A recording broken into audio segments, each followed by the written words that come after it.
Fala galera, tudo bem com vocês? No BipaCast de hoje a gente vai conversar com o Luiz, que é um cara muito bom que eu conheci, puta, no fundo pelo Twitter, pelo X, e daí já participamos junto de um Bipa Talks lá em Curitiba e também gravei um podcast com ele pelo Explica Bitcoin. E assim, na minha opinião, foi um dos melhores podcasts que eu gravei, assim, leitura de cenário macro, visão global do ecossistema, assim, então eu estava ansioso de reproduzir essa gravação aqui pela Bipa. Mas como eu tinha gravado em janeiro, no final de janeiro a gente publicou o podcast, meio que eu tive que segurar um tempo assim, porque senão nem ia ter atualização de um podcast para o outro. Então, segurei um tempo, mas esse tempo passou, então bem-vindo de novo, Luiz. Tudo bem com você? Tudo bem? Muito obrigado de novo pelo prestígio. É sempre bom falar com a lenda dos podcasts, do conteúdo do Bitcoin no Brasil. Caio Leta, muito obrigado pela nova oportunidade. Sempre um prazer falar contigo. Boa. Daí acho que o melhor jeito para a gente começar o papo é pedir para você explicar por que esse símbolo, saúde, vida longa e próspera, que é a saudação que você sempre coloca nos seus tweets, onde você coloca leitura de mercado, etc. Então, saúde, vida longa e próspera. Não, saúde e vida longa e próspera. Acho que a geração mais nova não assistiu o Star Trek, né? Eu sou nerd, eu assistia com meu pai o seriado lá da década de 60. E os vulcanos, que são seres muito mais evoluídos que a gente, lógicos e pouco emocionais, como o Dr. Spock, sempre saudavam com saúde, vida longa e próspera, que acaba que vira um mantra, porque a gente vive numa era em que as pessoas estão viciadas em reclamar, por que não fazer o contrário, né? Não, perfeito, com certeza. Confesso que toda vez que você coloca uma foto de um churrasco com uma saudação assim, eu no fundo é isso, a energia positiva em vez de ser energia negativa na sua timeline, né, no seu algoritmo, é algo que é sempre dá aquele pensamento, puta, queria eu estar nesse churrasco também, uma picanha agora caía bem. Cara, e então o pessoal estava reclamando, na minha época, até essa semana postei no X, ou não, o meu correspondente internacional postou no X, né, todo mundo tava com uma trend ali, na minha vez o Kwid custa 170 mil, a gasolina tá 6, e eu resolvi postar no sentido contrário, na minha vez a gente tem abundância, a gente tem carne boa, a gente tem cerveja boa, vinho disponível, carros excelentes, que na década de 80 meu pai tinha que comprar Variante e Chevette, e a gente tem o Bitcoin, coisa que não existia há uns anos atrás. Então, vamos celebrar a abundância, vamos celebrar a prosperidade. Teve até um colega que comentou, né? Se a gente for ver, a gente não tem imperador no mundo que tem o luxo, a abundância, a disponibilidade e o conforto que a gente tem hoje em dia. Então, as pessoas estão viciadas em reclamar. Vamos parar com isso. E não precisa ir longe, né, eles não tinham nem, sei lá, um chuveirinho para limpar a bunda, assim, é um negócio básico de higiene, assim, é tipo, eu concordo totalmente com essa questão que a gente no fundo, o cérebro é que nem um músculo, né? Neuroplasticidade. Você vai reforçando o que você presta atenção. Então, você presta atenção em problema, é óbvio que você vai ficar mais negativo com o mundo, você está se treinando a ver o copo meio vazio. Então, acho muito válido essa abordagem de olhar o copo, a parte mais cheia dele, e não a parte mais vazia. Porque, assim, querendo ou não, o mundo sempre teve problema, o mundo sempre vai ter problema, a gente não vai chegar numa utopia, até porque a gente se acostuma. Então é isso, querendo ou não, talvez hoje seja utopia, se você olhar a visão dos anos 50, e vai ser Idade Média se você olhar de 2100, tipo, porque isso é subjetivo e a gente se acostuma. Então, no fundo, depende muito do modelo mental que você encara a realidade, o como você experiencia ela, né? Quem fala isso muito no mundo do Bitcoin é o Jeff Booth, que faz uma análise que, no fundo, é exatamente o que você falou em outras palavras, que é, pô, para os funcionários da Amazon, os últimos 20 anos foram de abundância. Eles têm ações da empresa, o Jeff Bezos, eles ficaram cada vez mais ricos. Os funcionários da Sears, da Walmart, que são supermercados, redes físicas, o mundo ficou cada vez mais escasso, o mundo ficou cada vez pior. E no fundo, você está falando o lado da Amazon, e o pessoal que está reclamando está falando o lado do sistema Fiat em vez do Bitcoin. É basicamente isso que ilustra o seu post, né? O velório da mosca é o banquete da aranha. Perfeito. Pô, Luiz, vamos começar pelo começo aqui. No fundo, eu falei aqui já na apresentação que a gente gravou um podcast, mas vamos assumir que tem gente que não migrou do Explica Bitcoin aqui para a BIPA. Então, fala um pouco de você, assim, qual foi sua trajetória, o que você estudou, o que que você trabalhou, como você encontrou o Bitcoin, assim, dá uma apresentação geral para o pessoal te conhecer e saber com quem está conversando. Tá. Eu trabalhava, sempre tive empresa na vida. Em 2001, eu fundei uma indústria eletrônica, fiquei com essa indústria eletrônica lá até 2010, quando veio um gringo, comprou a minha indústria e eu fiquei 2 anos trabalhando com o gringo, não aguentei. Nada contra o gringo, empresa ótima, excelente, mas eu não aguentei o modelo. Antes eu pilotava, de repente eu tinha que fazer conference call com 32 gringos para comprar papel toalha para o escritório. Não aguentei, saí, e nesse sair, minha filha estava para nascer, fiquei ali de licença paternidade à toa, comecei a pesquisar coisas para fazer, isso estamos lá em 2013, 2014, e esbarrei com um tal de Bitcoin. E foi amor à primeira vista. Me encantei, me apaixonei, fui atrás do Bitcoin. Na época estava para acontecer uma feira em Amsterdã, foi a primeira feira da internacional com motivo Bitcoin, uma das grandes feiras.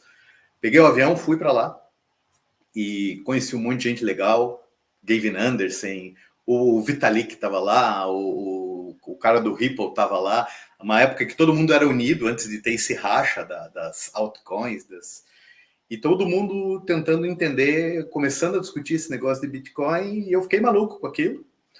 Na época eu voltei e tentei emplacar uma startup de pagamentos.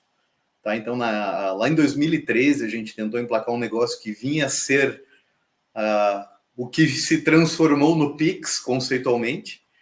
E na época deu errado, pivotamos, mas no final das contas eu resolvi virar investidor profissional, fui buscar as certificações da Ambima, e que para você gerir dinheiro profissionalmente você precisa ter uma certificação chamada CGA.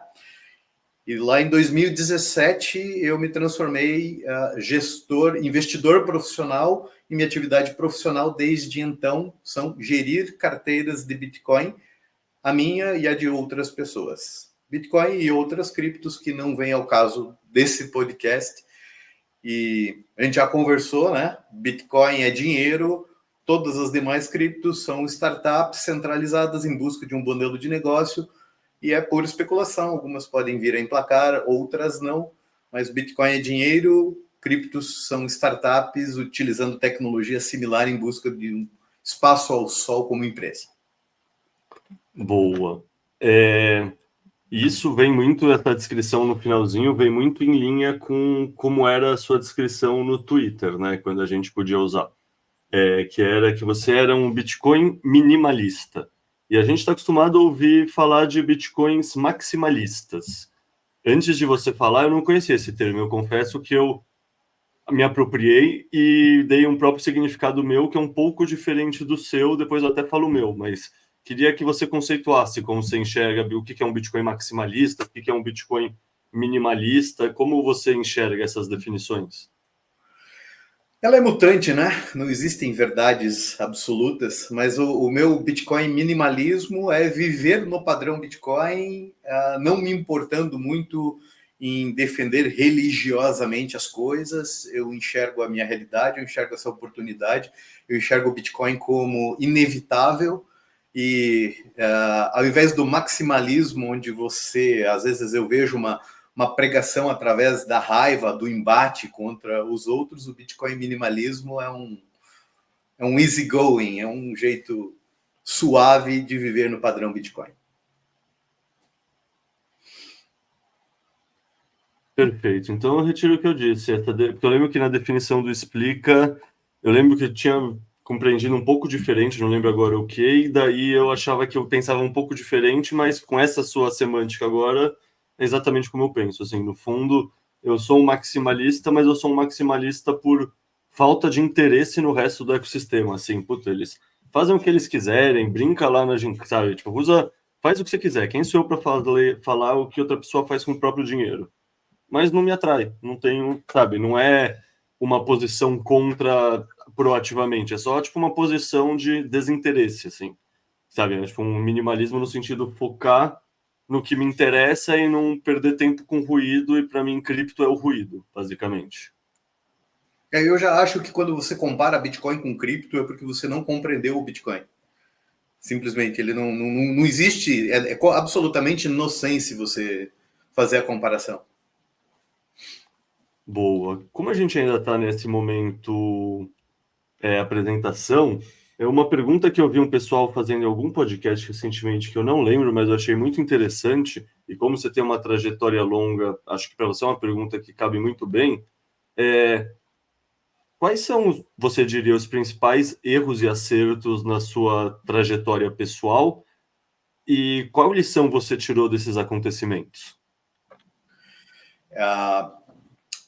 Meu principal erro foi vamos chamar, o bull market de 2017, achar que a bolha não ia estourar, já apostar no super ciclo, na adoção em massa, achar que não ia ter volta. Então, eu vi aquele pico, eu fiz um ótimo dinheiro na época em números Fiat, e eu surfei aquele morro abaixo, e aquilo foi devastador emocionalmente. Você surfar o seu primeiro bear market depois de ter... Era um dinheiro que mudava de vida. E você segurar aquilo e ver aquilo derretendo, perder 90% na tua mão, é devastador. Esse foi um erro. O meu acerto foi descobrir, depois que eu virei investidor profissional, por assim dizer, é que o mundo dos investimentos não tem a emoção do Lobo de Wall Street, ele não tem a emoção dos filmes do Richard Gere.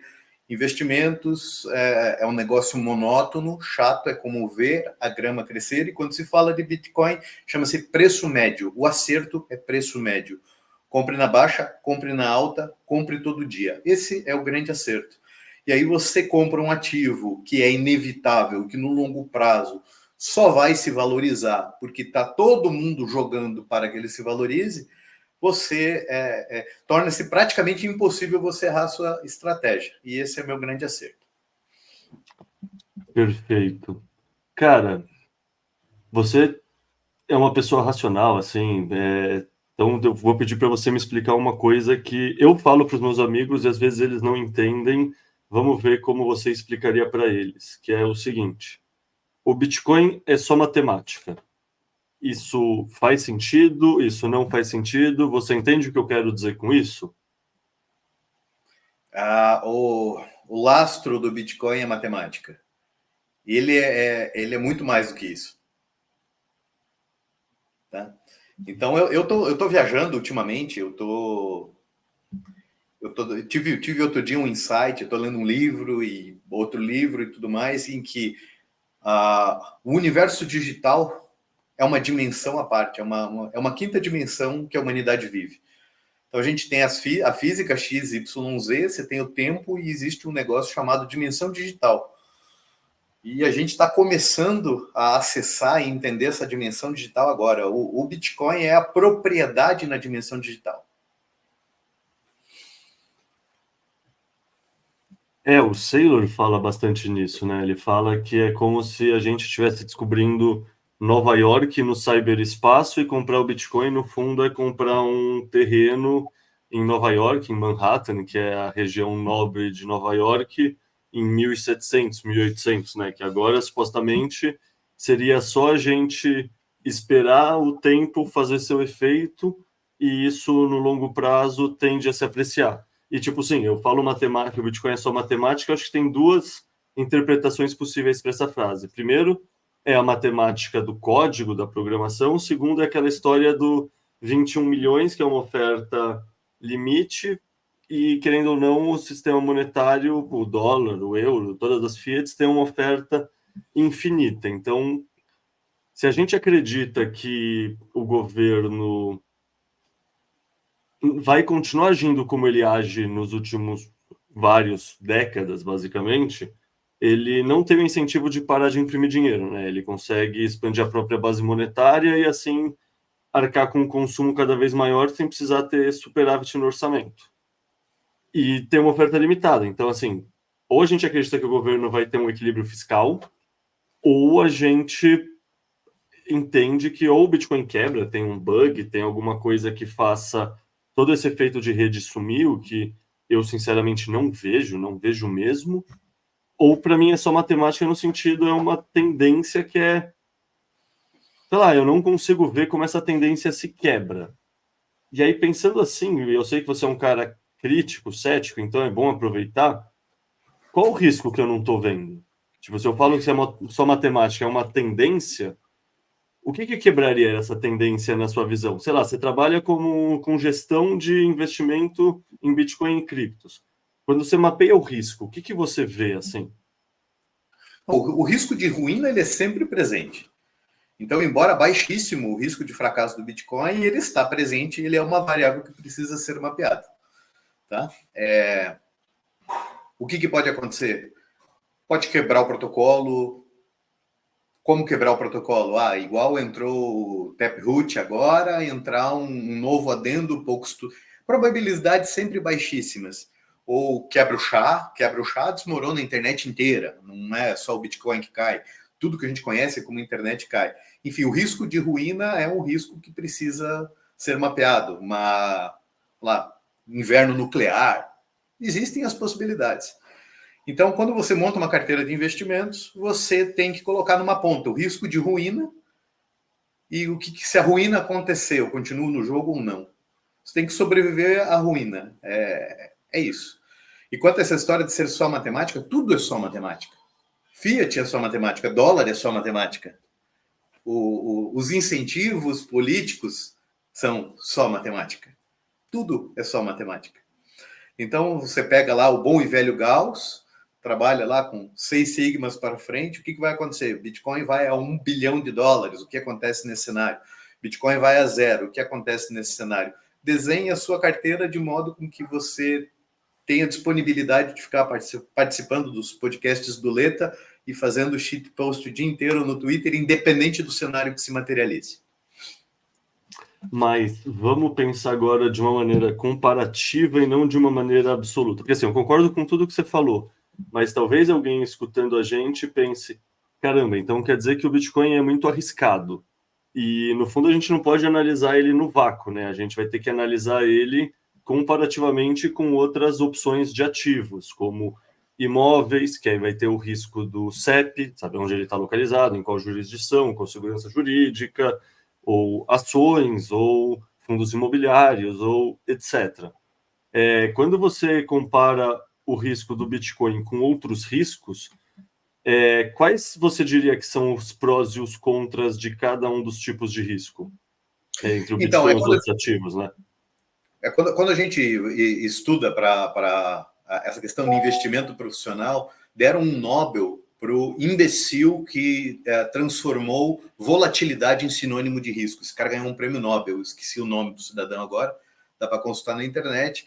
Mas, enfim, quando se fala em investimentos profissionais, você pega lá o assessor de investimentos da XP, o gerente do Itaú, o cara aprende que volatilidade é igual risco. Tá? Então, toda a medida de risco no mundo dos investimentos profissionais está associada à volatilidade. Daí você vai pegar a Sharpe, que é um derivativo da volatilidade. Todos os índices que medem risco estão associados à volatilidade. E, na minha opinião, isto é um completo erro, porque volatilidade não é risco. Tá? E é absolutamente natural que o Bitcoin, enquanto ele é um ativo pequenininho do tamanho que ele é, apresente volatilidade. Quanto maior é o ativo, menor a volatilidade dele.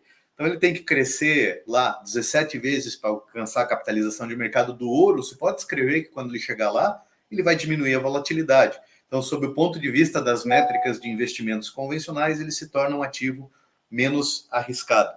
Se eu for excluir a volatilidade como fator de risco, eu só tenho benefício no Bitcoin. Ele tem liquidez 24/7 em 200 nações do mundo, ele é inconfiscável, eu carrego ele com 12 palavras na minha cabeça e acabou. Imóveis, ótimos, eu tenho excelentes imóveis em países com segurança jurídica, ele tende a apreciar, mesmo com o decréscimo populacional, um apartamento em Paris com vista para a Torre Eiffel vai continuar sendo um apartamento em Paris com vista na Torre Eiffel. Agora, é certo eu gastar muito dinheiro, muito patrimônio e comprar um imóvel em um país onde um juiz surta, tira literalmente da bunda uma regra fora da Constituição, onde não existe lei baseada na manutenção da moral, da lei e da ordem, enfia um decreto e te bota uma multa de 50 mil reais se você acessa uma rede social. Então, investir no Brasil não em nada está fazendo sentido absolutamente nenhum enquanto não houver uma ruptura. Então é Bitcoin ou nada. Estou me desfazendo, estou com terrenos à venda, imóveis à venda, porque larguei mão. Isso aqui não funciona mais. O Brasil perdeu a segurança jurídica. Invista em obra de arte, invista em carros antigos, vinhos safrados, Rolex. Eu, como sou plebeu, as plebes, Bitcoin. Perfeito. Não, as últimas semanas, assim, foi... Não sei se um banho de realidade é o melhor jeito de falar, porque no fundo não mudou nada, né? É uma trajetória que a gente já vê há bastante tempo, mas... Não sei, eu lembro quando eu era mais jovem, a gente usava de exemplo que a China não deixava os cidadãos acessarem redes sociais. Isso era um exemplo de como um governo está fazendo algo absurdo com seus cidadãos, assim, tipo, e isso era impensável em países ditos do Ocidente, dito da nossa cultura ocidental, assim. Então, entendo, esse risco jurídico é algo que eu tenho cada vez mais prestado atenção, assim. Cara, Passou na tua timeline hoje o vídeo do cara do Banco Central falando de Drex hoje? passou. Então, o cara enchendo a boca, cheio de orgulho. Já pensou o Drex na época da pandemia? A gente poderia limitar o cara a gastar num raio de no máximo 5 quilômetros da casa dele. Ou o cara do Bolsa Família só pode usar o dinheiro para comprar comida. E o cara fala isso cheio de orgulho, com a entonação como se isso fosse, como esse autoritarismo, essa tirania fosse algo positivo. E o que eu vejo ao meu redor, quando eu olho para o lado, é uma claque aplaudindo Alexandre de Moraes e achando lindo um dinheiro programável onde o cara não pode comprar num raio superior a 100 quilômetros da casa dele. Então, a gente está vivendo num contexto onde parece que estamos clamando por tirania. Vamos assumir que talvez uma pessoa tenha visto o vídeo e ela pensou, pô, mas se isso aqui for bem implementado, se isso aqui for bem feito, isso até poderia ser positivo. Ou seja, vamos falar que é uma pessoa bem intencionada, mas ingênua. Como você explica para ele que as possibilidades que o Drex trazem, que se você colocar numa propaganda podem parecer positivas, na realidade, na visão minha, sua, do pessoal que está no nosso ecossistema, é muito mais visto como problemático do que como positivo? Você conhece a tirinha do Viking, Agar, o horrível? Sim. Conhece? Tem uma tirinha. O Agar são sempre aquelas tirinhas de jornal que tinha antigamente, Era a sempre três favorita do meu blocos. pai. Eu sou um grande fã do Agar. Aí tem um quadrinho do Agar, tá lá o Agar e o fiel escudeiro dele numa guerra tremenda, voando flecha atravessada no capacete. E o assistente do Agar pergunta: Agar, pelo que estamos lutando? E o Agar responde no segundo quadrinho: ora, estamos lutando pelo que é certo. E o assistente do Agar pergunta: e por que o nosso oponente luta tão bravamente pelo que é errado? Então essa é a resposta que eu digo, né? Pode parecer positivo se você concorda com aquilo. A hora que aquela positividade se vira contra uma coisa que você acredita, é a censura do bem. Não existe censura do bem. Você só apoia a censura enquanto você concorda com o censor. A partir do momento que você discorda da opinião do censor, aí você passa a odiar a censura. Então, não existe censura do bem, não existe censor do bem, não existe controle de onde você vai gastar o seu dinheiro. Eu vou chegar no caixa do supermercado e vai dizer: hoje você postou no X contra uma ordem judicial de Alexandre de Moraes, você não pode comprar leite. Ou eu vou comprar minha picanha para fazer o meu churrasquinho, tá lá, né? Sua cota de CO2 desse mês expirou em prol das mudanças climáticas, você não pode comprar carne com seu dinheiro essa semana. Então É assim que eu explicaria para o seu amigo. Perfeito. E, bom, dando um passo para trás, porque agora eu te perguntei no fundo o risco do Drex, mas antes a gente estava falando de riscos no geral. E aí eu queria te perguntar qual é a sua definição de risco, porque você falou que não é vol e, querendo ou não, cada pessoa acaba tendo uma definição própria. Qual é a sua? Risco é sair do jogo. Só que risco daí não é um fator. É igual a queda de um avião. Queda de um avião são N falhas. Você vai ver uma investigação de um acidente aéreo, são N falhas. Então, o risco não tem uma definição simples. O risco é você sair do jogo por N falhas. E segurança, não existe segurança absoluta, não existe risco absoluto. Ele é uma sensação. Tem gente que vai nadar no meio dos tubarões e não sente medo, tem gente que não entraria no mar cheio de tubarão, nem de graça, e ambos estão na mesma situação e as percepções de segurança e risco são completamente diferentes. Então, o que é risco para mim é difícil de eu transmitir para você, não é nem difícil de eu transmitir, é difícil de servir para você. Porque o que para mim é um risco, para você pode não ser um risco, e isto é individual mediante capacidade. O que acontece comigo se eu levar uma mordida de tubarão, o que acontece com você? A consequência é diferente. Perfeito. E só para complementar para quem está em casa, que eu adoro ter a discussão de como as pessoas definem coisas diferentes, mas no fundo é semântica para a mesma coisa, né? No fundo é caminhos diferentes para subir a mesma montanha. Tipo, meu pai é engenheiro que trabalhou sempre com fundações de grande porte, barragens, prédios, coisas assim. E ele tem uma definição bem simples, que é o tamanho da merda vezes as chances de dar merda. Tipo, geralmente a gente pensa só na chance de dar merda, mas o tamanho da merda também significa o tamanho do risco, você multiplica um pelo outro. E eu acho que em linha com essas duas definições, uma definição que eu sempre gostei, risco é falta de conhecimento. Que é isso, querendo ou não, se eu sou um cara que sou um surfista especialista em onda grande, para mim não tem problema nenhum em surfar lá em Nazaré. Se eu sou um cara que não sabe nadar, eu posso estar no meio de uma lagoa, de uma piscina, e eu posso morrer afogado. Isso tem a ver com o meu conhecimento. Se eu compro o Bitcoin e o Bitcoin cai 80% e eu vendi, porque eu fiz um aporte único com todo o meu patrimônio e aí eu me desesperei, eu estava arriscando mesmo.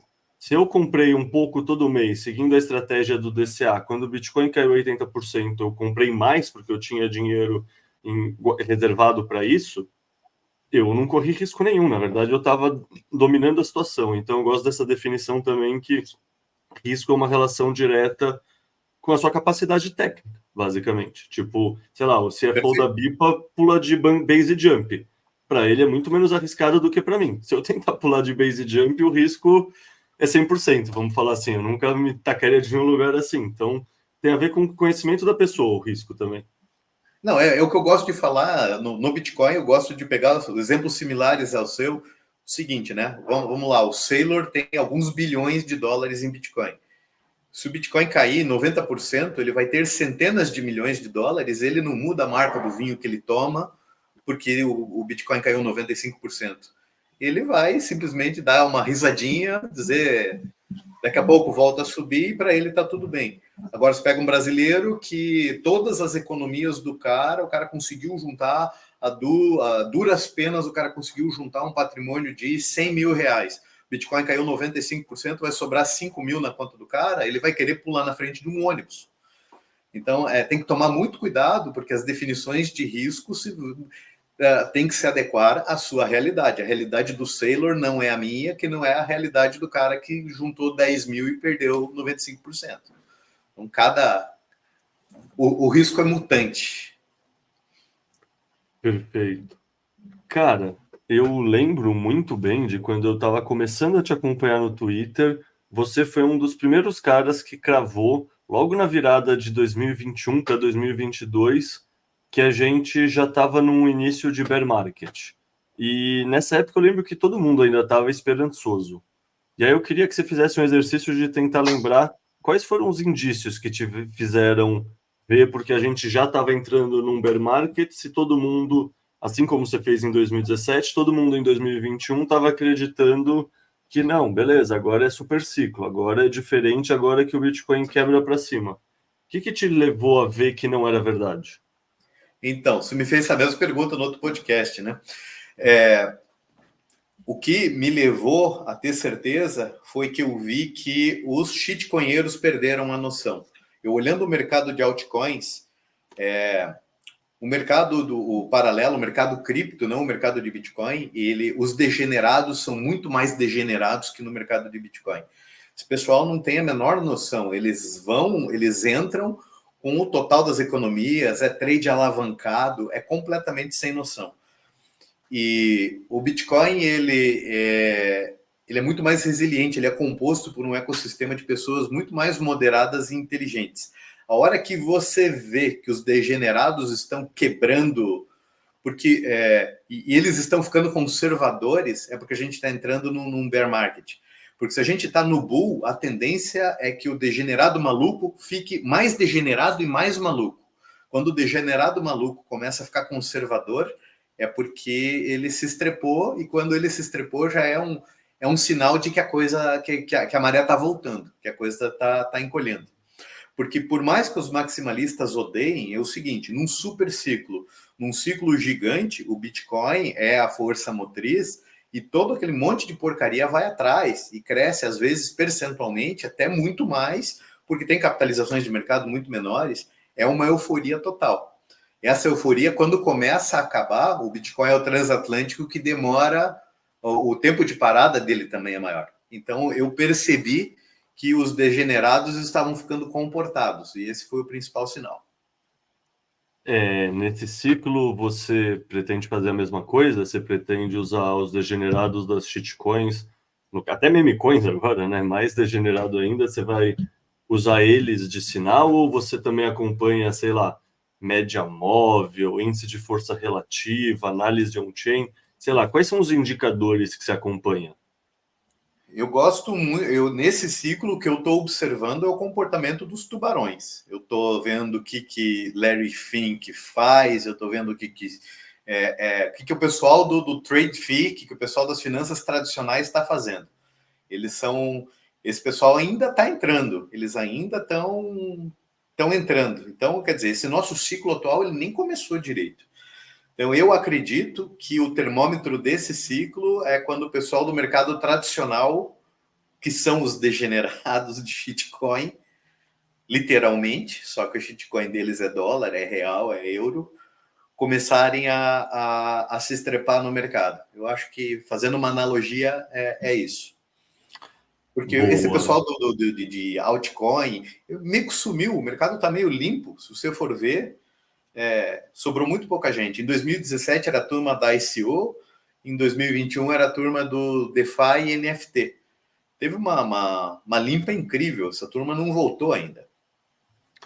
Você acha que eles voltam? Você acha que eles foram para inteligência artificial? Tipo, como você enxerga? Porque assim, como eu enxergo? Deixa eu só falar o que eu vejo para você falar se concorda ou não. Mas querendo ou não, no mundo do Bitcoin tem os poupadores, né? Que é um pessoal de baixa preferência temporal que faz o DCA todo mês.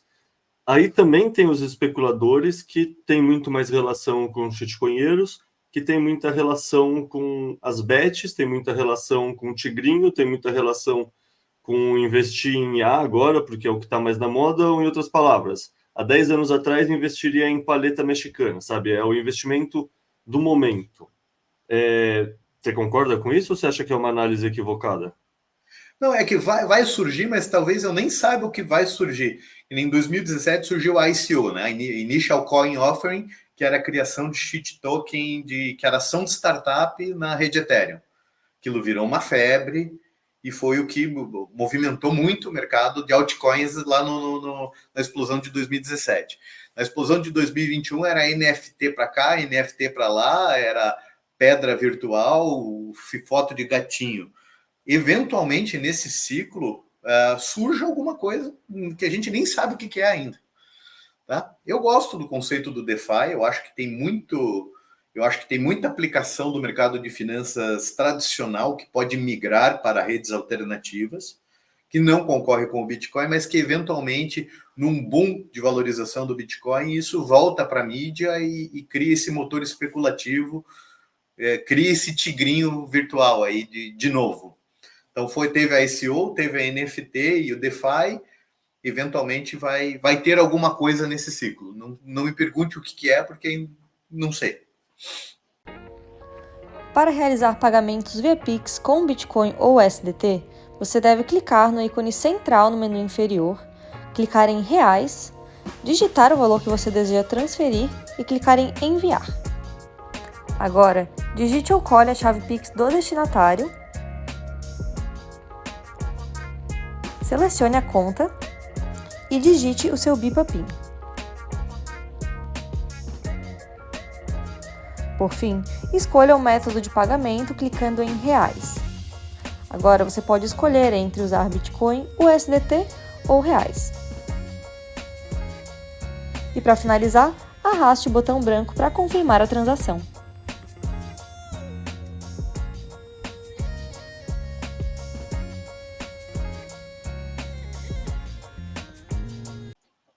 E pensando em tudo que aconteceu nesses últimos 1 ano e meio, quase 2 anos, com inscriptions, BRC20, ordinals, agora runas, você acha que esse ciclo vai acontecer em outras redes, tipo Solana, Ethereum, ou você acha que isso vai acontecer em cima do Bitcoin, em sidechains, em segundas camadas, sei lá, quando o Stacks lançar a atualização, quando aquela tal da Botanics estiver pronta, por exemplo?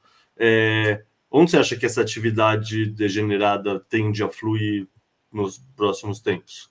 Em todos os lugares, mas ela tende a fluir em outros protocolos, porque o Bitcoin é nobre demais e em todo momento que tem uma corrida e uma busca por Bitcoin, o fee de rede dispara e ele naturalmente limpa.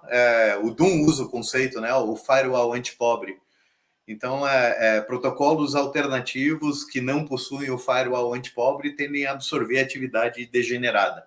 Bitcoin, em última instância, vai continuar sendo o que ele se transformou, que é a reserva de valor e propriedade privada. Então, Mas em soluções de segunda camada, porque assim, que eu saiba, a Stacks está para lançar uma atualização que supostamente permitiria DeFi no Bitcoin, e a Botanics também é tipo uma Lightning Labs que está construindo, ainda está na testnet, por exemplo, sabe o que é EVM, aquela Ethereum Virtual Machine?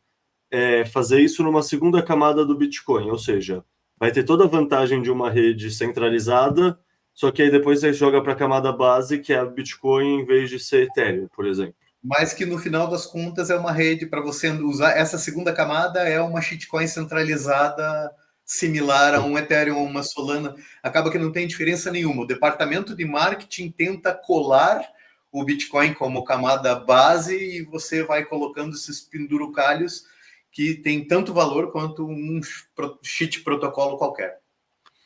Nesse sentido, então, no fundo, você acha que, por exemplo, se a mesma solução tiver construída no Ethereum, na Solana e no Bitcoin, no fundo, tanto faz porque a segunda camada é centralizada de qualquer forma, meio que é irrelevante a qualidade da primeira camada? Meio que é irrelevante, é completamente irrelevante a qualidade da primeira camada. Então, por exemplo, se você pega o Ethereum para você negociar token, ele funciona muito bem. Você pega o protocolo BNB, o BSC, Binance Smart Chain, para você ficar negociando token degenerado, ele funciona muito bem. Tecnicamente falando, essas redes que a gente já tem hoje funcionam muito bem.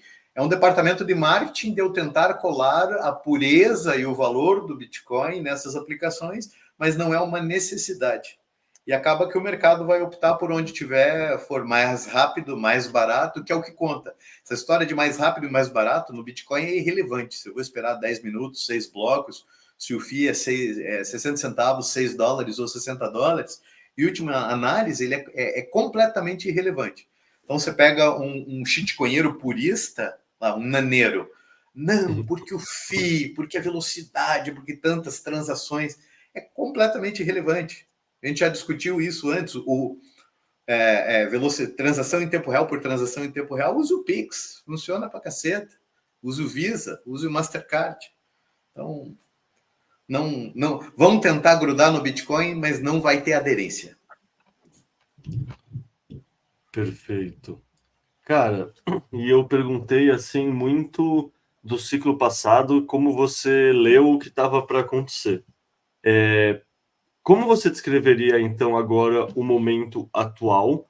E pensando que você descreveu o cenário base, isso em 2021 para 2022, dos próximos anos, do próximo bear market inteiro, como você descreveria o que você imagina que aconteça nesse próximo 1 ano, 2 anos, sabe? Nessa próxima fase do ciclo?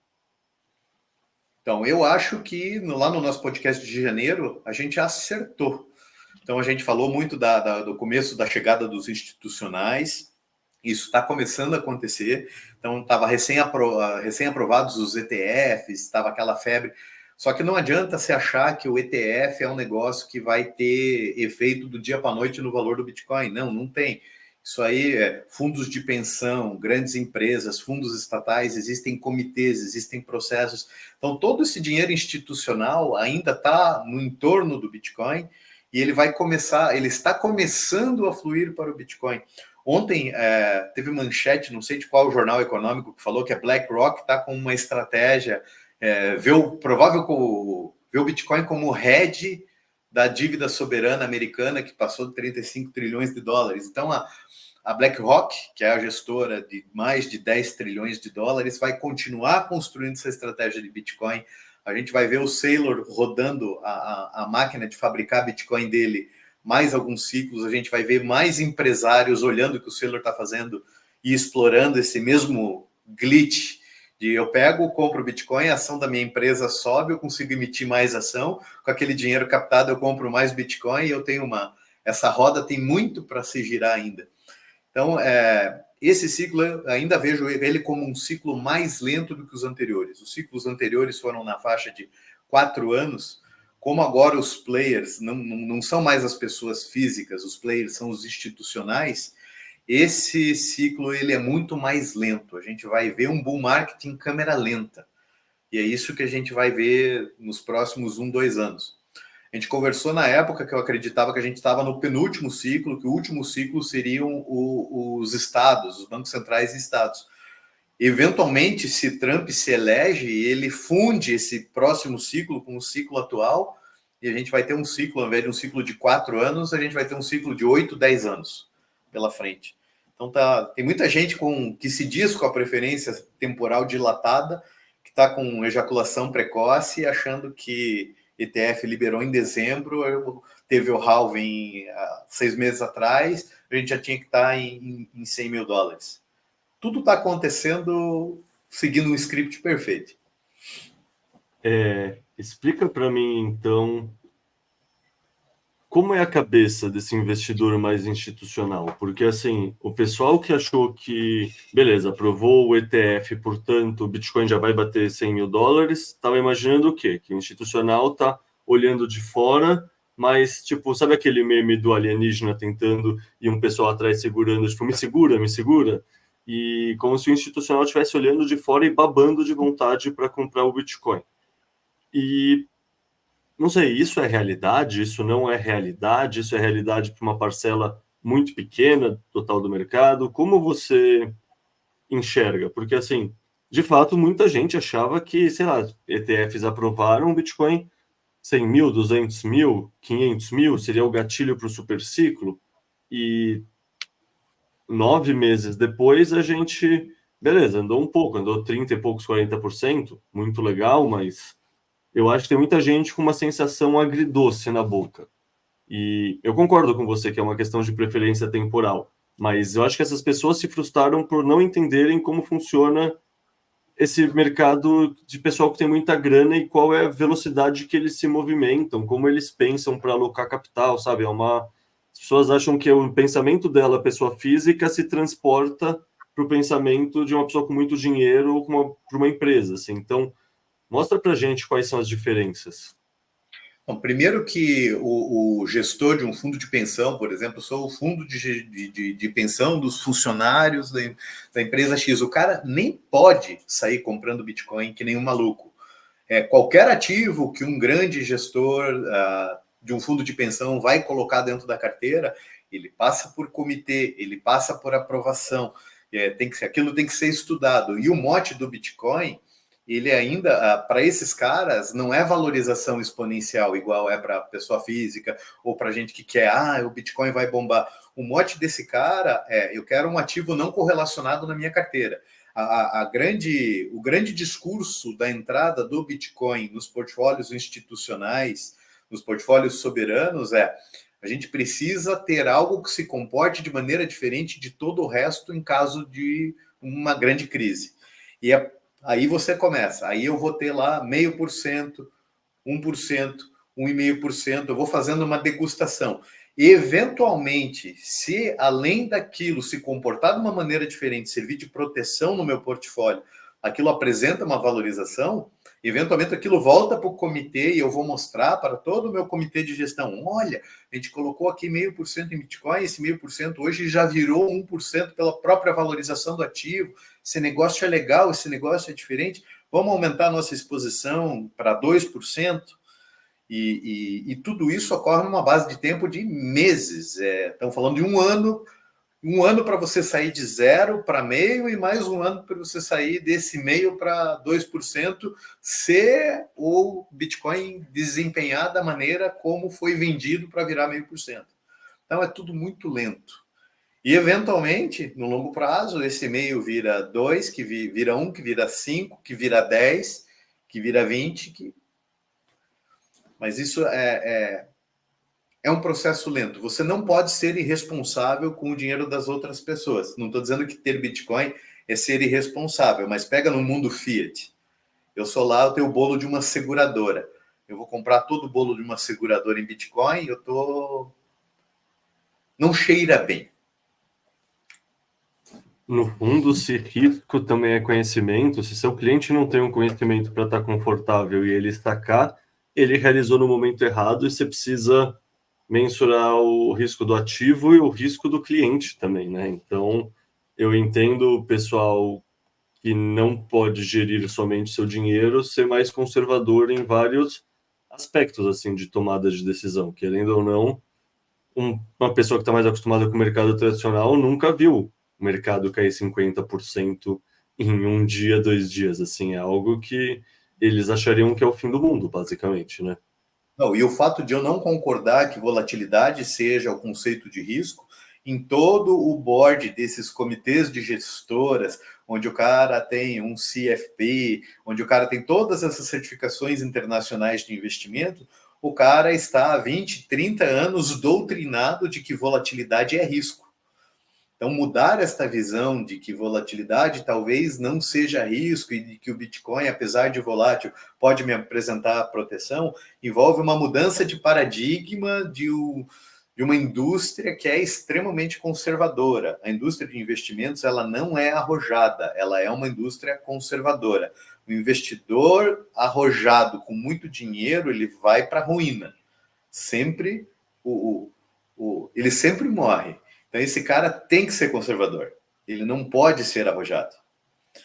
A gente já acha que ser conservador é ter 90% em Bitcoin. Mas a nossa cabeça já virou, é uma questão de mentalidade. A gente não pode exigir que o cara que trabalha 30 anos de um jeito... Você não pode dar um celular na mão da sua avó e querer que ela saia dominando aquela tecnologia. Não é assim. Talvez dali a 3, 4 meses, você explicando todo dia, ela comece a mandar bom dia no grupo da família, no WhatsApp, sem ajuda. E é mais ou menos assim. Puta, em outras palavras, eles não vão se tornar maximalistas. Tipo, isso acho que é um erro de modelo mental que muitos bitcoiners têm, que é acreditar que adoção significa que as pessoas vão concordar com tudo que os maximalistas concordam, assim. Tipo, adoção significa, na minha opinião, heterogeneidade. Significa que mais pessoas com pensamentos diferentes vão entrar, não vão ser só o pessoal que é cypherpunk, que quer ser anônimo no Twitter, não é só o pessoal que entende de economia austríaca e gasta 500 mil horas para estudar a fundo e realmente se tornar um bitcoiner, é um pessoal que cada vez mais vai entender menos vários dos preceitos básicos do Bitcoin. E isso, a gente pode falar que tem lados bons e ruins, mas na minha cabeça isso é natural da adoção. Simples assim, não dá para achar que, sei lá, uma coisa de nicho vai chegar a 20, 30, 50% da população e toda a população vai se modificar de acordo com a cultura inicial que adotou essa coisa de nicho. Não, eu te digo ainda mais.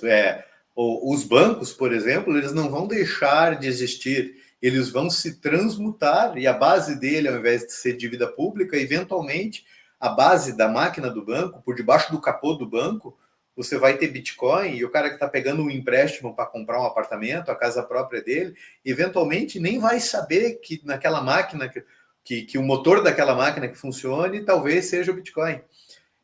Vai ser completamente transparente a ele. A indústria de seguros, a indústria de financiamento, a indústria de fundos de pensão, ela não vai deixar de existir. Eventualmente, ela se transmute e vire com base em Bitcoin, mas os produtos, a maneira como a grande população enxerga, e essa adoção vai acontecer, eventualmente as pessoas sequer saberão que é o Bitcoin que roda embaixo do capô. Perfeito. No fundo, eu sempre falo isso, né? Querendo ou não, a maioria das pessoas não sabe explicar como uma geladeira funciona, não sabe explicar como um carro funciona, não sabe explicar como uma TV funciona. Mas sabe apertar o botão e usar, e no final do dia é isso que importa para 90 e pouco por cento da pessoa que usa qualquer tecnologia, não só o Bitcoin, mas qualquer tecnologia, a grande maioria dos usuários não precisa entender dela. É isso, na verdade, que mostra que a tecnologia está madura, inclusive. Se você precisa entender para conseguir usar, é uma tecnologia que ainda não está pronta para ser adotada. Cara, Não, e pergunta para o investidor médio como funciona um CDB. perfeito. Ele não faz a menor ideia. Certificado de depósito bancário. O que é isso? É um banco emprestando dinheiro por outro, e como é que liquida e como é que funciona. O cara põe lá e ele sabe que vai render um valor ali que está prometido no momento em que você travou aquele dinheiro naquela aplicação. E isso é considerado simples. E o Bitcoin, que na sua máquina é relativamente simples, é considerado um bicho de 7 cabeças, sem entendimento. Então a gente ainda tem uma distância muito grande em maturidade de entendimento ou do como comunicar o Bitcoin para o usuário médio para ter essa adoção. Perfeito. E, cara, você falou que você enxerga que esses institucionais, conforme eles entram, eles tendem a dilatar o tempo do ciclo, porque eles são mais lentos na sua movimentação, etc. Fora isso, o que mais você acha que nesse ciclo pode mudar com a entrada desses players institucionais? Menos volatilidade no final do ciclo, volatilidade no fechamento de cada trimestre, porque tem fundo realizando posição, assim, você já parou para pensar nessa janela mais curta, assim, sabe, no intraciclo, o que isso vai significar? Eu acho que o Bitcoin ele ainda é um ativo muito pequeno. Então, lá, 1,2 trilhão de dólares, ele ainda é um ativo muito pequeno. E ele vai sofrer das dores do crescimento dele. Nessa jornada, para se tornar uma verdadeira classe de ativos, vamos lá, a primeira barreira é o ouro, né? A primeira capitalização tem que ter na mira como maturação do Bitcoin é o ouro. E para chegar lá, que é uma multiplicação vamos arredondar 15 vezes, vai ter volatilidade, vai ter horrores de volatilidade, vai ter fundo de pensão grande que resolve que é a hora de entrar, vai ter fundo de pensão que resolve que é a hora de sair. Enquanto o mercado for pequeno, qualquer grande entrada, qualquer grande saída, sacode o mercado. Então veja hoje, né, quando o Bitcoin dá essas derretidas de 10, 15%, valendo hoje, ele estava lá valendo 70 mil, caiu para 50. Ele é muito pequeno e líquido demais. Então, o cara tem ele na mão, ele consegue liquidar a qualquer hora do dia. Então, vai ter muita volatilidade para cima e muita volatilidade para baixo no processo de aumento de capitalização de mercado. Então, é o morro. Prevejo muita dor de barriga, muito sofrimento. Então, a imprensa, o Faria Limer celebrando que caiu de 500 para 320 mil dólares, que agora o Bitcoin morreu. Em janeiro, quando a gente gravou, eu comentei contigo sobre se a gente estava diante de uma tempestade perfeita para o ano de 2024, porque a gente teria um choque de oferta que está associado ao halving, né, que já aconteceu em abril, agora, maio, não lembro. A gente teve um choque de demanda representado pelos ETFs e que foi, na verdade, na época a gente não sabia, mas foi melhor lançamento de ETFs da história absoluta, assim, quebrando todos os recordes. A gente também tinha as Roda Waves, mostrando que a oferta estava cada vez mais ilíquida, ou seja, as pessoas estavam cada vez comprando mais moedas e sacando para autocustódia e ficando pelo menos 6 meses, um ano sem vender seus bitcoins. E um macro ia estar muito favorável com uma provável queda de juros a partir do começo do ano. Essa queda de juros chegou só em setembro. Ao mesmo tempo, a gente limpou muito entulho do meio do caminho. E quando eu digo entulho, eu digo todas as vendas do GBTC, toda a venda do governo alemão, toda a venda do Mt. Gox, todas as vendas dos mineradores pós-halving, porque o hash price fica na bacia das almas. Então, assim, beleza que a gente só teve 2 elementos dessa tal tempestade perfeita agora nos primeiros 9, 10 meses de 2024. Mas, visto que a gente limpou esses entulhos e que a queda de juros acabou de chegar, você diria que, no fundo, a gente só ficou mais tempo comprimindo a mola e que isso pode ser lido como um cenário até mais bullish de agora em diante para a sequência do ciclo? Eu acho que a gente está seguindo o script com perfeição. Eu fui checar o preço aqui, a gente está com 58% de valorização de janeiro para cá. E você está me dizendo que a tempestade não foi perfeita? Oh, por favor, né, Leta? A gente tá maravilhoso, o ano está fantástico. A gente está aí com mais de 50% de valorização, e esses eventos que a gente vai ter são as narrativas que elas sempre vão surgir. Daqui a pouco a China desbane e vai banir de novo, vai ter um minerador que vai quebrar, vai ter uma nação que vai tentar, relevante, que vai tentar banir, vai ter um Alexandre de Moraes fazendo alguma barbaridade com o Bitcoin em algum lugar do mundo. Essas narrativas sempre vão acontecer, e volatilidade no curto prazo e inevitabilidade no longo. Ele está seguindo o caminho dele, só que esse ciclo, de fato, ele é mais lento e menos agudo do que os anteriores.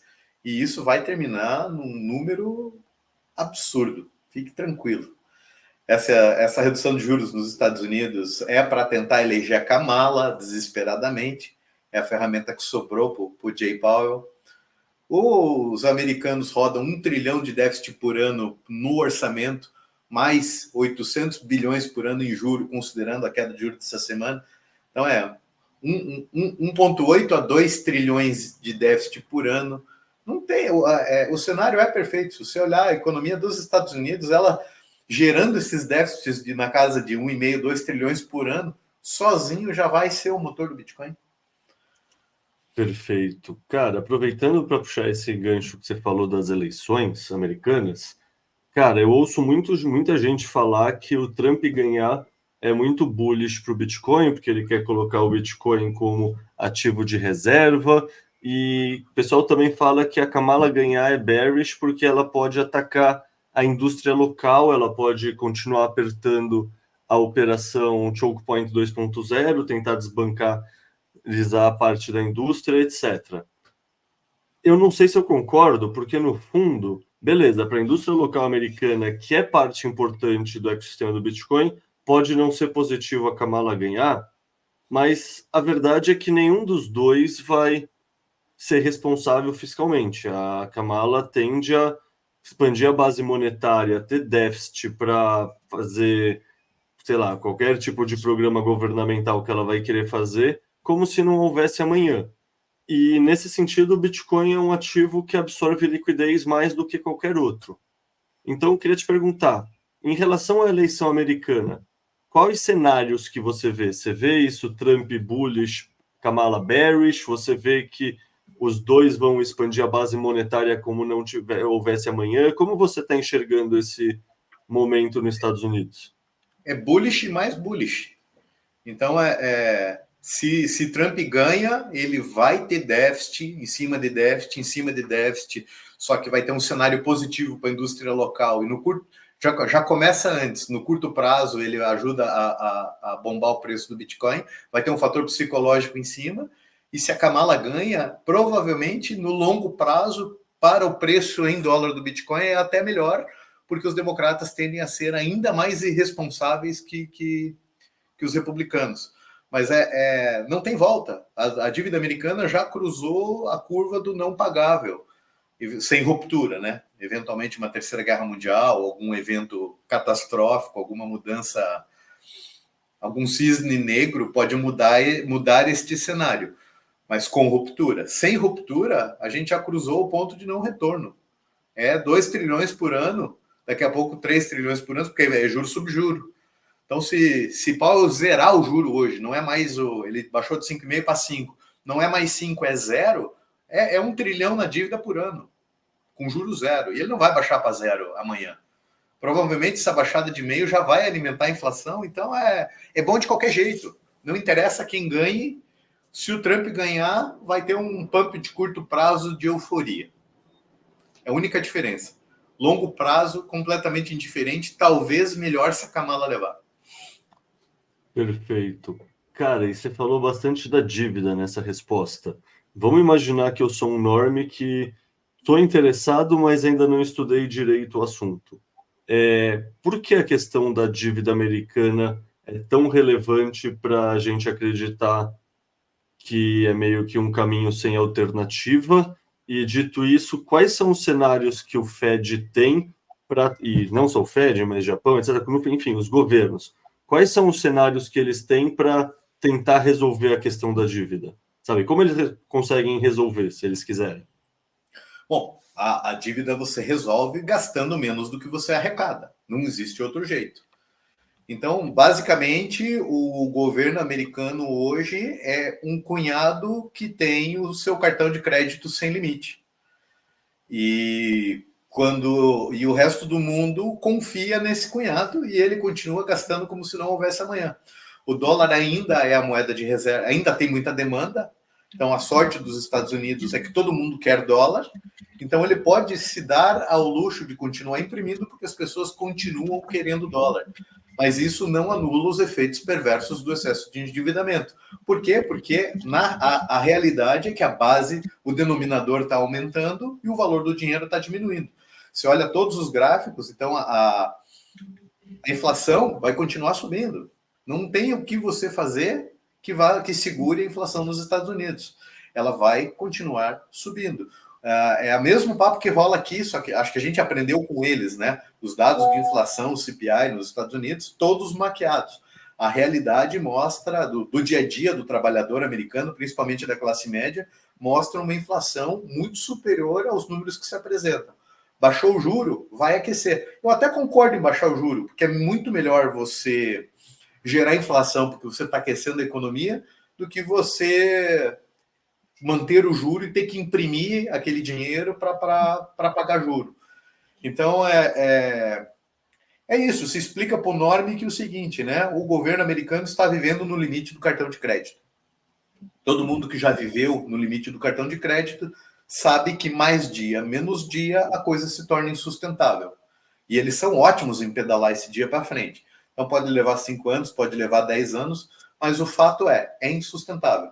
Não existe a menor perspectiva do governo americano trabalhar dentro do orçamento. Fala, pessoal, tudo bem com vocês? Espero que vocês estejam gostando desse BipaCast. Estou passando aqui para pedir para vocês curtirem, compartilharem, se inscreverem nos nossos canais, mandar para um amigo se achar que esse conteúdo faz sentido, que ajuda bastante a gente a crescer. Eu geralmente não gosto de pedir essas coisas, é meio constrangedor, mas realmente ajuda. Então, desculpa interromper a programação, mas dá essa força lá para nós, por favor. E também outra coisa que você pode fazer que ajuda a gente é preencher a pesquisa de satisfação que eu tenho deixado sempre na descrição dos vídeos. Com isso a gente entende o que vocês gostam de escutar, o que vocês não gostam, tópicos que a gente poderia abordar mais, tópicos que a gente poderia abordar menos. Enfim, basicamente, quanto mais feedback vocês derem para a gente, mais a gente entende como melhorar e entregar um podcast, um produto cada vez melhor para vocês. Beleza? Então, bora de volta para o podcast. Valeu.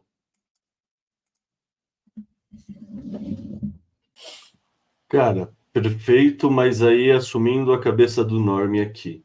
Ele provavelmente, se ele é um normie interessado, ele já ouviu falar que ter dívida não pode não fazer não ser um problema se você controla a sua própria moeda, que você sempre pode emitir mais moeda para pagar essa dívida. O que você responderia para alguém que te falasse isso? Eu respondo que você colocar água no feijão porque tem mais um convidado na tua feijoada não vai fazer o teu caldo render mais. Está diluindo a feijoada. Tá? A feijoada é minha, o jogar água nela é absolutamente irrelevante. Eu estou deixando o meu caldo mais ralo. E quando eu imprimo dinheiro, é exatamente isso que eu faço. Eu mexo no denominador. Vamos falar de Brasil. Brasil, país deficitário. Então, a gente gasta mais do que o que a gente arrecada de impostos. Foi lá, Faria Lima, celebrando que o governo foi austero, com consenso, Galípolo votando a favor, subiu 0,25% na taxa de juros para controlar a pressão inflacionária. Como é que vai pagar esse 0,25%? Não existe outro modo de pagar esse juro adicional que entrou na nossa economia que não colocando água dentro da feijoada. O governo vai imprimir esse juro que ele vai pagar a mais. Fim. Perfeito. Cara, eu gosto muito de uma frase que acho que é do Milei sobre isso, que é o seguinte: se imprimir dinheiro resolvesse a pobreza, imprimir diplomas resolveria a educação. Que é análogo, você imprimir papel não aumenta a educação das pessoas no mundo real e não aumenta a produtividade de um país, não aumenta a matéria-prima circulante, não aumenta a capacidade produtiva. No fundo é só um papel, no fundo é só um número digital e ele afeta a economia no sentido que manipula os preços, mas ele não afeta a economia no sentido, não é porque você imprimiu mais papel que você estala um dedo e mais coisas surgem na realidade, né? Não, é pior. Imprimir dinheiro, no caso, é nocivo. Imprimir diploma, você ainda vai mexer com o moral do motorista do Uber. Ele vai ficar super feliz, porque ele está lá dirigindo o Uber, mas ele é engenheiro. Mas quando você imprime dinheiro, você está literalmente causando inflação. Porque você tinha 10 tampinhas de garrafa, agora você tem 11 tampinhas de garrafa, o valor daquelas tampinhas de garrafa foi diluído. E na situação que a gente está no Brasil, é melhor você ter inflação porque se aqueceu a economia ou melhor ter inflação porque se imprimiu para pagar juro para meia dúzia? No fundo, a gente não tem uma saída fácil, né? Os dois vai gerar inflação, que é a resposta que ninguém quer, mas dito isso, a economia pelo menos espalha e não favorece só o pessoal que é rentista, né? Não, e se a economia girando, você gera a inflação, mas eventualmente você consegue ajustar. O pessoal não morre de fome. Do jeito que está, subindo o juro e você tendo que imprimir para pagar esse juro, você vai puxar o freio de mão da economia, você vai matar o povo de fome. Então, tá tudo errado. Essa história de mexer em taxa de juros para calibrar a inflação só funciona se o teu país é, no mínimo, 0 a 0, idealmente superavitário. Se você precisa imprimir para pagar juros, que é o caso do Brasil ou dos Estados Unidos, é completamente inócuo a política de elevar taxa de juros. E isso ninguém fala na televisão. O especialista da televisão, ele ensinou para o Norme que a taxa básica de juros da economia é para calibrar a inflação e a expectativa da inflação. Só que ele falta acrescentar, desde que o país não precise imprimir dinheiro e gerar inflação e diluir a base monetária para pagar esse juro adicional. Perfeito. Cara, tem um tweet seu que estava na pauta da conversa que a gente fez pelo Explica Bitcoin no começo do ano, que era o seguinte: o estado dos nórdicos é um condomínio, o estado no Brasil é um feudo. A palavra é a mesma, mas as implementações são totalmente diferentes.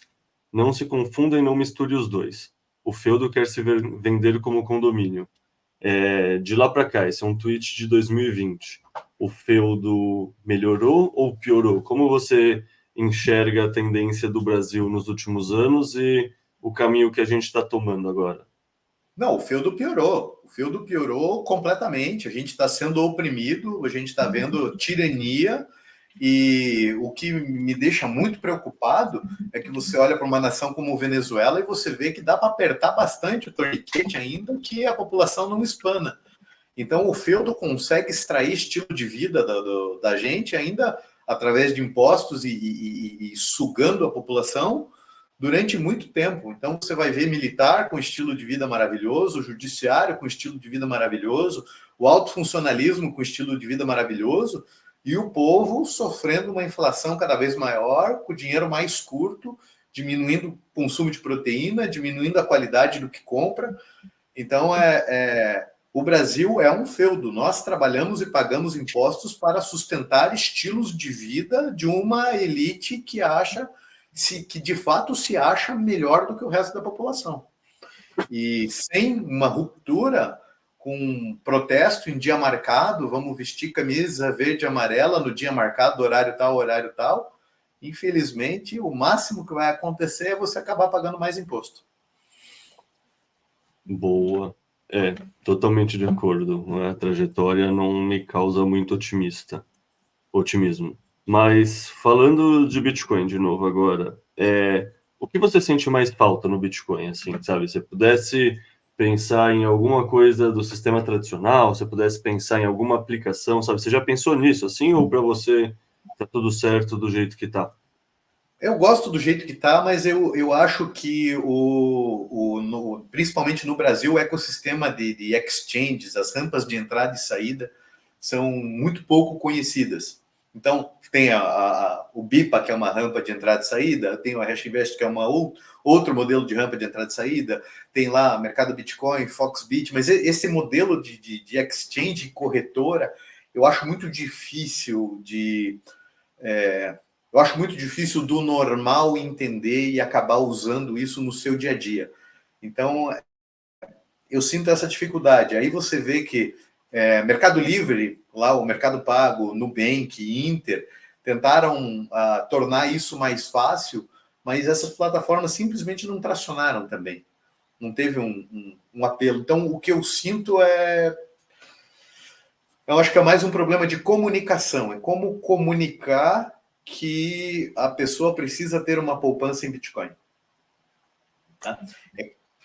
É difícil, não consigo verbalizar. Fazendo um advogado do diabo aqui, isso talvez não tenha relação com o fato de, no Brasil, a gente já não ter simplesmente a cultura de poupança?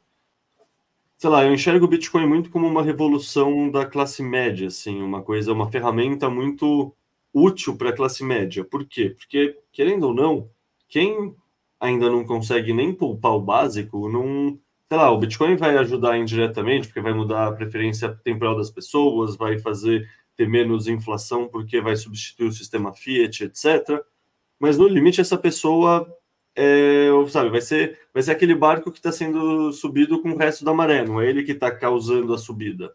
E quem tem muita grana não tem essa dor, né? No fundo, a gente vê uma dor há muito tempo de erosão da classe média.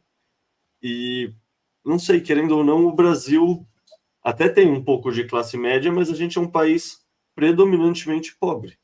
E fora isso, também tem muita gente na elite. A gente é um país também bastante desigual.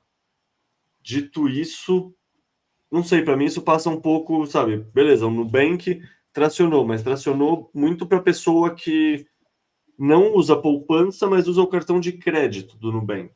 Mas aí quando ele tenta oferecer cripto, é um produto mais de poupança ou é um produto mais de tigrinho? Como o tigrinho, ele perde na concorrência, porque o tigrinho tem muito mais choque de dopamina. Como poupança, precisa ter pessoas que queiram poupar, que acreditem nisso e que abram mão da preferência temporal no curto prazo e foquem em querer acumular riqueza para o longo prazo. E isso não é característica da nossa sociedade, basicamente, né? Bom, a gente teve essa conversa por WhatsApp, né? O próximo 1 milhão de usuários de Bitcoin não serão ideológicos. E é nessa que eu acho que mais dia, menos dia, os bancos vão cooptar a grande tração do Bitcoin. O Saylor estava falando essa semana de como fazer o Bitcoin gerar yield. Como que o Bitcoin vai gerar yield? É através da cadeia de crédito e empréstimo, um lado pagando juro para o outro. e voltamos para aquela história do Bitcoin rodando embaixo de um capô. Então, é isso que eu acho que vai acabar acontecendo, mas infelizmente não vai ser aqui no Brasil. Isso vai começar em algum país civilizado, em alguma nação civilizada, e vai levar muitos anos para chegar aqui. De fato, o pobre não consegue pagar a conta de luz dele, querer que ele compre Bitcoin é um absurdo extremo. Mas o que eu vejo é que a classe média hoje comprou a renda fixa. Tesouro Direto e CDB é vendido como seguro, como livre de risco. E eu falo para as pessoas, né? Eu não compro Tesouro Direto porque eu não tenho estômago para risco. Eu sou conservador demais e é por isso que eu tenho Bitcoin. Como assim? Você gosta de quem está conduzindo a economia? Você acha que Brasília não é um bando de aloprado maluco? Não, eu acho. São esses caras que controlam o valor da sua moeda. Então, eu acho que falta educação mesmo e a maneira de comunicar. E o sistema que consegue sensibilizar a classe média está cooptado pelos produtos de renda fixa, que o CDB não tem risco, que o fundo multimercado é bom, que a indústria vende aquilo que ela é remunerada para vender e não existe incentivo, a não ser de meia dúzia de heróis como você, de educar o norme para que ele entenda que ele precisa ter Bitcoin para sair dessa roda de ratos. Então a gente está numa rua sem saída, a gente está num beco e eu não sei muito como sair daqui. Tá? A gente faz conteúdo, escreve newsletter, grava podcast, mas é meio que uma câmera de eco, né? A gente não consegue ter o 38ão que conseguiu furar a bolha com o discurso dele. Talvez muita gente esteja buscando Bitcoin por causa dele, mas ainda dá para tratar como exceção, não é regra. A gente sair da nossa câmera de eco. Não, total. Cara, eu tinha muita angústia e ansiedade por conta disso, inclusive, até ler um texto do Svetsky, que é Os Bitcoinheiros são os remanescentes. E nele ele fala uma coisa que, você para pensar, é óbvio, mas que eu só não tinha parado para pensar, que toda adoção começa como seletiva e só depois ela se torna ampla, sabe? Primeiro são poucas pessoas que usam qualquer tecnologia e a maioria das pessoas é preguiçosa. E querendo ou não, a gente a gente está tão dentro do nosso ecossistema que a gente às vezes esquece disso e a gente gostaria, como a gente entende o valor do Bitcoin, como ele protege dessa questão de inflação e como ele gera liberdade, a gente gostaria que muita gente também entendesse, porque a gente gostaria de salvar o máximo de pessoas possível. Mas, infelizmente, é aquela história que você pode levar o cavalo até a poça d'água, mas você não consegue forçar ele a beber, né? Então, a maioria das pessoas ainda não optou por isso. Isso é natural para qualquer inovação, qualquer mudança de tecnologia, adoção é sempre assim. Tipo, no fundo, qualquer pessoa que tivesse adotado a internet em 96 teria obtido vantagem, ou em 2000. Mesmo assim, a maioria das pessoas não fez isso. Por quê? Porque a maioria das pessoas nunca vai fazer isso de qualquer forma. Tipo, elas seguem a maioria ou seguem os primeiros 20% depois que eles tiverem feito. E a gente ainda está, querendo ou não, nos primeiros, eu chutaria os primeiros 2, 5%, assim, sendo extremamente generoso e falando que 1% de alocação já significa adoção. Então, acho que é só questão de tempo mesmo, é só que como a gente vive esse ecossistema todo dia, a gente gostaria que fosse mais rápido. E a gente ainda tem que lutar contra toda uma cadeia de incentivos. Não que o uso da internet também não teve que lutar, né? Teve que lutar contra a lobby de companhia telefônica, contra o pessoal dos correios brigando com e-mail. Sempre você luta contra sistemas, mas quando a gente fala de dinheiro, a gente está falando que a gente tem um sistema que vende que os dados de inflação são verdade e que o juro é positivo. Quando a gente vive num mundo de juro real negativo e as pessoas estão anestesiadas com aquele IPCA mais 6%, achando que o dinheiro dele está crescendo. Então a gente não consegue sequer mostrar para a pessoa que se ele comprou um CDB que paga 110% do CDI, a gente não consegue sequer provar para ela se não pegar uma janela de 10 ou 15 anos, que ela está de fato perdendo dinheiro. Então a gente é muito difícil, é muito difícil. É questão de tempo, mas a gente tem mais essa barreira ainda do conservadorismo e do que foi embutido do que é investimento seguro, o que não é investimento seguro. Então, os Estados Unidos roda 2 trilhões de déficit por ano e o cara ainda na literatura, 100% da literatura, todo estudante de economia que sai da faculdade aprende que o título do governo americano é o ativo livre de risco. Então, a luta para o entendimento do Bitcoin como ativo financeiro, ela nem começou ainda. Perfeito. Cara, e pensando nessa interação Bitcoin e sistema tradicional, qual é o FUD que mais te incomoda quando você escuta? O mais chato é o não tem lastro, né? Que as pessoas acham que o Fiat tem lastro. Então, o Bitcoin não tem lastro, mas o real também não tem, e o lastro do dólar é o porta-aviões cheio de armamento. Então, essa história do lastro é o que mais me enche o saco, mais me dói, assim, o que eu mais sofro. Mas eu odeio todos os FUDs, então, né? Que a mineração joga energia fora, que o Tether manipula o mercado, que é tudo reciclado. Pô, acho que faz uns 10 anos que não surge um FUD novo, pô. Falta de criatividade. Apesar de já ter trabalhado na mineração, para mim a resposta é a questão do valor intrínseco. Porque, assim, eu sou uma pessoa que nunca foi fã do mercado de arte. E aí você pensar, qual é o valor da Mona Lisa? O valor intrínseco dela é um pano e alguns elementos numa tinta. Sabe? É a melhor tinta do mundo, beleza. É o melhor pano do mundo, beleza. Qual é o valor dela? Ela valeria multimilhões de dólares ou ela valeria, um pano e umas tintas? Vamos chutar muito alto, R$ 2.000. E é isso. Isso, para mim, desde sempre, eu nunca entendi o valor subjetivo que as pessoas atribuíam a artes ser tão alto.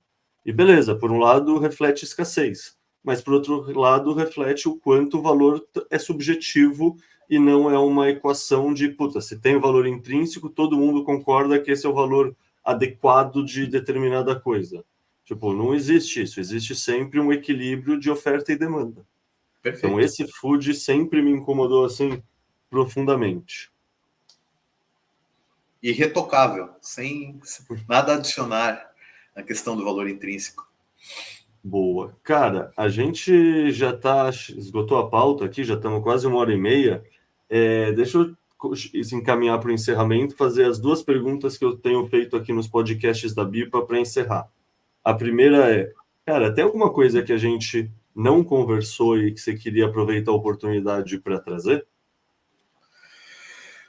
Cara, eu ando meio desgostoso dessa parte de geração de conteúdo e pregar para os convertidos. Então, você me pegou num momento em que eu não estou no ápice da minha motivação para pregar a palavra de Satoshi. Então, acho que a sua condução pincelou bastante. Ainda o meu sofrimento maior é como aquilo que te gerou angústia de querer salvar o maior número de pessoas possível, ele é cíclico dentro de mim e eu estou vivendo um novo pico de angústia de como fazer isso. E eu não estou enxergando muito como. Então, me perdoe a falta do que querer falar nesse momento. Não, eu te entendo. Querendo ou não, é um eterno ciclo entre a salvação é individual e eu estou tranquilo, para a gente ter esperança e querer tentar modificar a sociedade, aí olhar a sociedade, ver que ela é imodificável e ver que a salvação é individual, né? No fundo, é um eterno retorno nesse ciclo, pelo menos para mim, assim. E é isso. Mas olha, talvez o que eu gostaria de falar é o seguinte: eu vivo no padrão Bitcoin. Eu tenho em reais o dinheiro de 60 dias e eu vou rolando a venda de Bitcoin à medida que eu vou precisando de dinheiro para sobreviver.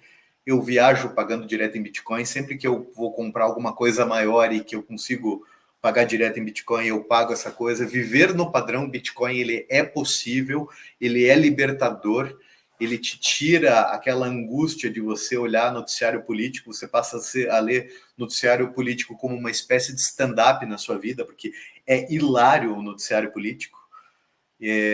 Estamos vivendo momentos muito tensos, a gente está numa panela a nossa panela de sapos aqui está quase atingindo o ponto de fervura com esses rompantes do judiciário criando regras. Então, viver no padrão Bitcoin é, de fato, uma rota de fuga. Se a coisa apertar demais, existem outras 200 nações no mundo que estão ao alcance de quem vive no padrão Bitcoin.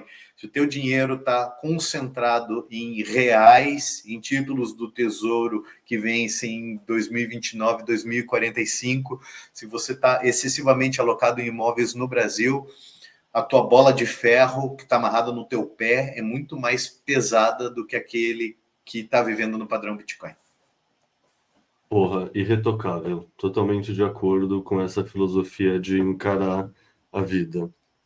A última pergunta que eu costumo fazer é pedir 2 indicações de leitura. Uma sobre Bitcoin, economia, sei lá, algo que tenha a ver com esse nosso ecossistema, e algo depois da segunda leitura que não tem a ver com o nosso ecossistema. Ficção científica, romance, literatura, o que você quiser. Bom, no nosso ecossistema, o padrão Bitcoin é mandatório se você está chegando agora. Então, ele é do Saif, né? Você tem que ler ele porque ele é a porta de entrada. Tem o Mundo Mágico do Bitcoin, do Leta, que é muito gostoso de ler. E no momento eu estou lendo um livro que eu estou gostando, ó, tá até aqui comigo, estou lendo esse livro aqui, que é O Marketing do Futuro, que é um livro escrito por um brasileiro, 2 brasileiros, o cara lá do Porto Digital de Recife, que é um livro de marketing que foi escrito em 2023, então ele já está tendo toda essa contextualização de influencers e ele está muito moderno. Então você vai ler o Kotler, que é da década de 60, que é a base do marketing dos 4 Ps. Aquilo é a fundação, mas isso aqui é uma obra, é um tratado sobre marketing escrito em 2023 que já está levando em consideração toda essa revolução digital que a gente está vivendo. É bem legal esse livro. Pô, perfeito.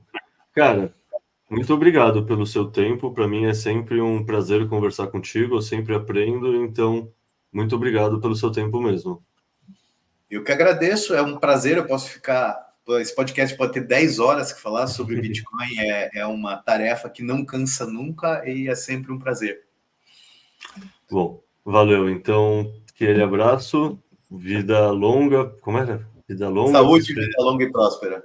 Isso, saúde, vida longa e próspera e até a próxima, cara. Aquele abraço. Valeu.